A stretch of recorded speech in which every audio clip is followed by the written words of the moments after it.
అందరు ఏమనుకుంటారంటే 9 months అనుకుంటారు, ఈ సినిమాల వల్ల వీటి వల్ల 9 months కదా అనుకుంటారు. టోటల్గా 10 months జర్నీ అనమాట. దాన్ని 3 phases డివైడ్ చేస్తాం, first, second, third. First 3 months ఈ వామిటింగ్ సెన్సేషన్, స్లీపీనెస్, టైర్డ్నెస్, ఇంకా గ్యాస్ట్రైటిస్, బ్రెస్ట్ టెండర్, ఇవన్నీ కామన్ అనమాట. చాలామంది నా దగ్గరకు వచ్చి, డాక్టర్ మా వైఫ్ ఎప్పుడు పడుకుంటానే ఉంది మధ్యాహ్నం. అరే పడుకోండి, it's good, that is not a big thing, it's a normal physiological process. దానికి ఎగనెస్ట్గా వెళ్ళాల్సి, అన్నిటికీ ట్రీట్మెంట్ అవసరం లేదు ప్రెగ్నెన్సీలో. సో ఫస్ట్ 3 months కొంతమందికి ఉంటాయి, కొంతమందికి ఉండవు. చాలామంది అడుగుతారు, డాక్టర్ నాకు వామిటింగ్స్ లేవు, ఇది మంచి ప్రెగ్నెన్సీ కాదా అని అడుగుతారు. అరే నాకు కూడా లేవు actually. So only 70% women have vomitings, 30% ఉండరు.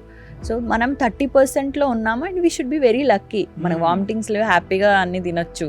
So that's the thing. So first 3 months ఇవన్నీ కామన్. అండ్ వెయిట్ గెయిన్ అనేది ఉండదు ఫస్ట్ 3 months మ్యాక్సిమం పీపుల్కి, ఎందుకంటే ఎప్పుడు వామిటింగ్, నాసియా ఉండడం వల్ల they cannot see that weight gain.